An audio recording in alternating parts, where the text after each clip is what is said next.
ஒரு காலத்தில் மேப்பில் மட்டும் இருந்த இந்த தீவை நிஜத்தில் யாரும் பார்த்ததில்லைன்னு சொன்னால் உங்களால் நம்ப முடியுதா?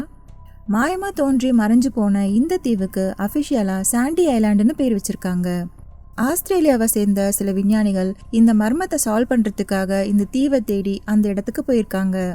ஆனால் அந்த இடத்துல அவங்க கண்ணு கெட்டின தூரம் வரைக்கும் கடல் மட்டும்தான் தெரிஞ்சிருக்கு. அந்த தீவு ஏதோ அவங்க கிட்ட கண்ணாமூச்சி விளையாடுற மாதிரி இருந்திருக்கு. சரியா இந்த கதை 1876 ஆரம்பமாகிருக்கு. அந்த நேரத்தில் திமிங்கலத்தை வேட்டையாடுற கப்பல் ஒன்று அந்த பகுதியை கடந்து போனப்போ அங்கே ஒரு பெரிய தீவை பார்த்ததா சொல்லியிருக்காங்க. அந்த தீவு சரியா வடக்குல இருந்து தெற்கு பக்கமாக 15 மைல் நீளமும் 3 மைல் அகலம் இருக்கும்னு பார்த்தவங்க சொல்லியிருக்காங்க. சிம்பிளாக சொல்லணும்னா நியூயார்க் சிட்டியில் இருக்கிற மேன்ஹட்டன் பகுதி மாதிரி பெருசாக இருந்திருக்கு. ஆனால் ஆராய்ச்சியாளர்கள் அங்கே போய் பார்த்தப்போ அப்படி ஒரு தீவு அங்கே இருந்த மாதிரியே இல்லை. 1974 நியூ கலிடோனியாவை சேர்ந்த சில ஆஃபீஸர்ஸ் இந்த தீவு இல்லைன்னு அஃபிஷியலாக டிக்ளேர் பண்ணி மேப்ல இருந்து ரிமூவ் பண்ணியிருக்காங்க. ஆனால் 2012 கூகுள் எர்த்தில் இந்த தீவு திரும்பவும் ஒரு கருப்பு புள்ளி மாதிரி தெரிஞ்சிருக்கு. இதை பார்த்த உடனே ஆஸ்திரேலிய விஞ்ஞானிகள் திரும்ப அந்த இடத்துக்கு போயிருக்காங்க. ஆனால் இந்த தடவையும் அங்கே தண்ணியை தவிர வேறு எதுவும் அவங்க கண்ணுக்கு தெரியல. இது எப்படி நடந்திருக்கலான்னு சொல்கிறாங்கன்னா, பழைய காலத்தில் வரையப்பட்ட மேப்பில் தப்பு நடந்திருக்கலான்னு சொல்கிறாங்க. அதாவது 1900 மேப்பிங் டெக்னாலஜி இப்போ இருக்கிற மாதிரி அக்யூரேட்டாக இருக்காதுன்னு சொல்கிறாங்க. இன்னொரு ரீசன் என்னன்னா, அந்த பகுதியில் எரிமலைகள் அதிகம்.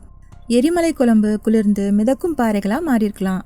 அப்போது திமிங்கலத்தை வேட்டையாடுற கப்பல் இது தூரத்துலேருந்து பார்த்து தீவுன்னு தப்பாக நினச்சிருக்கலாம். சாண்டி தீவுன்னு ஒன்று உண்மையிலே இருந்ததா இல்லையான்றதே ஒரு மாயமாக தான் இருக்குது.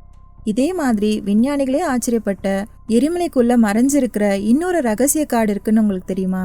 நம்ம உலகத்துல எல்லா இடத்தையும் கண்டுபிடிச்சாச்சுன்னு நினைச்சிட்டு இருக்கிறப்போ கூகுள் எர்த்தில் திடீர்னு உருவான இடம் தான் இந்த மவுண்ட் லிகோ. வடக்கு மொசாம்பிக்ல இருக்கிற ஒரு எரிமலைக்குள்ள அடர்ந்த மலைக்காடு ஒன்று மறைஞ்சிருக்கு. இதை ஒரு சாதாரண காடுன்னு சொல்றதை விட இயற்கையினுடைய ஒரு அதிசயம்னு சொல்லலாம். இந்த இடத்த நேரில் போய் பார்க்கறதுக்காக வேர்ல்டில் இருக்கிற பெஸ்ட் சயின்டிஸ்ட் எல்லாம் ஒன்றா சேர்ந்து ஒரு டீமை உருவாக்கியிருக்காங்க. 6 வருஷம் பிளானை ரெடி பண்ணதுக்கு அப்புறம் தான் இந்த இடத்துக்கு போக அவங்க டிராவலை ஸ்டார்ட் பண்ணியிருக்காங்க. ஆனால் இந்த காட்டை அடையிறது அவ்வளோ ஈஸி கிடையாது. அதுக்காக அவங்க ஒரு பயங்கரமான செங்குத்தான மலையை ஏற வேண்டியிருந்தது. ஆனால் ஏறி வந்த அவங்களுக்கு வர்த்தான இடம்னு சொல்கிற அளவுக்கு கூடார மாதிரி அழகான பச்சை காடு இருந்திருக்கு. இந்த காட்டுக்குள்ள பழங்கால மனிதர்கள் பயன்படுத்தின பானைகள் இருக்கிறத பார்த்துருக்காங்க. இது வரைக்கும் யாரும் பார்க்காத என்விரான்மெண்டல் சிஸ்டம் இங்கே இருக்கிறத பார்த்து ஆச்சரியப்பட்டிருக்காங்க. அதே மாதிரி இங்கே இருக்கிற புழு எல்லாம் நாம் பார்த்த சாதாரண புழு மாதிரி இல்லாமல் பல மடங்கு பெருசாகவும் பயங்கரமாகவும் இருந்திருக்கு. இந்த காட்டுக்குள்ள இன்னும் நிறைய ரகசியங்கள் ஒளிஞ்சிருக்கலான்னு சொல்கிறாங்க. இந்த மாதிரி கடலுக்கு அடியிலையும் மலைகள் பள்ளத்தாக்குன்னு இன்னும் எத்தனையோ விஷயங்கள் கண்டுபிடிக்காம இருக்குன்னு உங்களுக்கு தெரியுமா? டெரா இன்காக்னிட்டோ அப்படின்னா லத்தீன் மொழியில் தெரியாத நிலம்னு அர்த்தம். இதில் ஆச்சரியமான விஷயம் என்னென்னா, இன்னமும் அண்டார்டிகாவில் இருக்கிற பனிக்கட்டிக்கடியில் புதிய உலகத்தை கண்டுபிடிச்சிட்டு தான் இருக்காங்க. பனிக்கட்டிக்கடியில் ஏராளமான பள்ளத்தாக்குகள், நீரோடை, ஏரிகள்னு இருக்குது. இதையெல்லாம் இப்போ தான் மேப்பில் சேர்க்க ஆரம்பிச்சிருக்காங்க. இன்னும் எத்தனையோ அதிசயங்கள் நம்ம கண்டுபிடிப்புக்காக காத்துக்கிட்டு இருக்கு. அண்டார்டிகா பனிக்கட்டிக்கடியில் உண்மையிலேயே தண்ணி இருக்குன்னு சொன்னால் அவங்களால நம்ப முடியுமா? எஸ், இங்கே உறைஞ்சி போகாத திரவ நீர் இருக்குது. எப்படின்னா, அதிக அழுத்தம், பூமியின் உள்வெப்பம் காரணமாக இங்கே இருக்கிற தண்ணி உறையாமல் இருக்குது. இதனால தான் லேக் வாஸ்டாக் மாதிரியான ஏரிகள் உருவாகியிருக்கு. அது என்ன லேக் வாஸ்டாக்குன்னு கேட்குறீங்களா?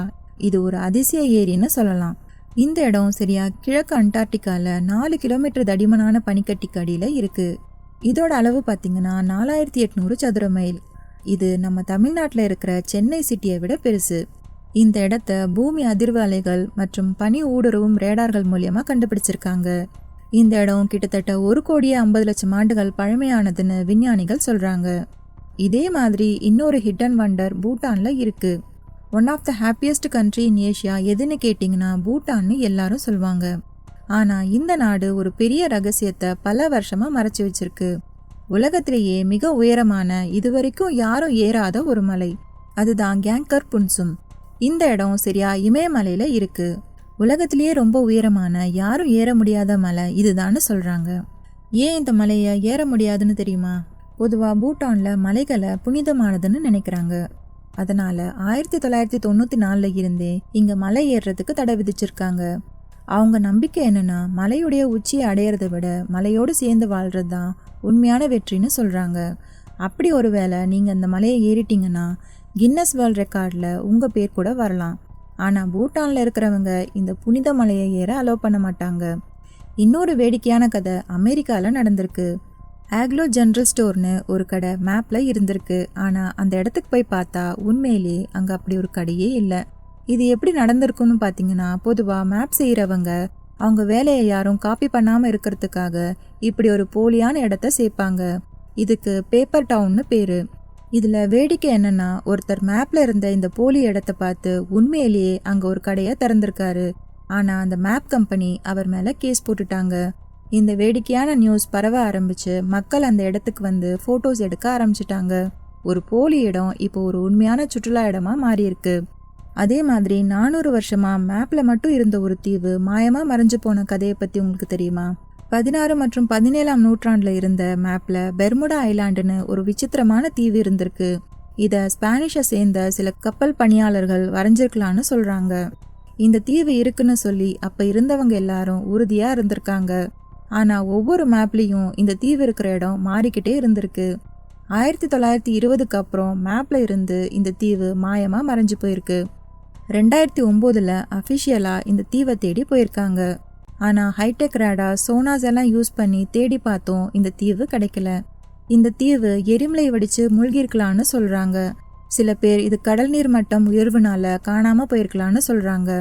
இன்னும் சில பேர் இங்கே ஒரு தீவு இருந்ததே இல்லைன்னு கூட சொல்கிறாங்க. இந்த மாதிரி கடலில் இன்னும் எத்தனை மர்மங்கள் இருக்குன்னு தெரியல. இதே மாதிரி மேப்பில் மட்டும் இருந்து மாயமாக மறைஞ்சு போன இன்னொரு தீவு பற்றின கதை மெக்சிகோலையும் நடந்திருக்கு. 1921 மெக்சிகோ மேப்பில் கடைசியாக தெரிஞ்ச இந்த தீவும் மாயமாக மறைஞ்சு போயிருக்கு. இந்த தீவை தேடி 2009 ஒரு பெரிய டீம் அங்கே போயிருக்காங்க. மாடர்ன் டெக்னிக்கல் எக்யூப்மெண்ட்ஸ் எல்லாம் யூஸ் பண்ணி தேடி பார்த்துருக்காங்க. ஆனால் எங்கே தேடியும் அந்த தீவை கண்டுபிடிக்க முடியல. பழைய காலத்தில் வரையப்பட்ட மேப்பில் இந்த மாதிரி ஃபேக்கான தீவை சேர்த்துருக்கலான்னு சயின்டிஸ்ட் நினச்சாங்க. எதுக்குன்னு பார்த்தீங்கன்னா, தங்கம் மற்றும் புது இடத்தை தேடி போகிற காம்படிட்டர்ஸை திசை திருப்பறதுக்காக இப்படி வரைஞ்சி வச்சிருக்கலான்னு சொன்னாங்க. அடுத்து ரியோவில் 20% மக்கள் வாழ்கிற ஃபெவாலஸ் பற்றி உங்களுக்கு தெரியுமா?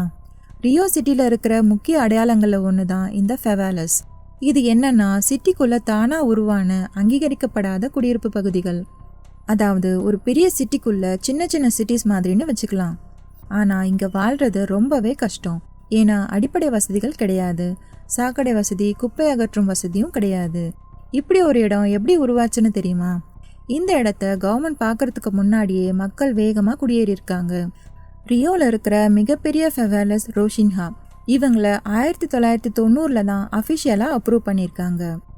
பூமியில் மட்டும் இல்லாமல் கடலுக்கடியில் 95% பகுதி இன்னும் ஆராய்ச்சி செய்யாமல் இருக்காங்கன்னு உங்களுக்கு தெரியுமா? நீங்கள் ஆச்சரியப்பட்டாலும் இங்கே உண்மை அதுதான். நாம் செவ்வாய் கிரகத்தை தெரிஞ்சுக்கிட்டதை விட நம்ம கடலை பற்றி கம்மியாக தான் தெரிஞ்சு வச்சுருக்கோம். கடலுக்கு அடியில் இன்னமும் 95% பகுதி ஆராய்ச்சி பண்ணாமல் தான் இருக்குது. பொதுவாக கடலை ஆராய்ச்சி பண்ணுறதுக்கு சோனார் தொழில்நுட்பத்தை பயன்படுத்துவாங்க. அதாவது இது ஒலி அலைகளை அனுப்பி அது திரும்பி வர எதிரொலியை வச்சு ஆராய்ச்சி செய்வாங்க. இந்த ஆராய்ச்சி ஏன் முக்கியம்னு பார்த்தீங்கன்னா, நிலநடுக்கம், சுனாமி, எரிமலை வெடிப்பு இதையெல்லாம் முன்கூட்டியே தெரிஞ்சுக்கலாம். கடலில் இன்னும் எத்தனையோ உயிரினங்கள் கண்டுபிடிக்கப்படாமல் தான் இருக்குது. ஒருவேளை இதை பற்றி தெரிஞ்சுக்கிட்டா கடலை பாதுகாக்க உதவியாக இருக்கும். உங்களுக்கு இந்த வீடியோ பிடிச்சிருந்தா லைக் பண்ணி உங்கள் ஃப்ரெண்ட்ஸ் அண்ட் ஃபேமிலிக்கு ஷேர் பண்ணுங்கள். இந்த மாதிரி இன்ட்ரெஸ்டிங்கான இன்ஃபர்மேஷனை தெரிஞ்சுக்க நம்ம சேனலை சப்ஸ்கிரைப் பண்ணிக்கோங்க.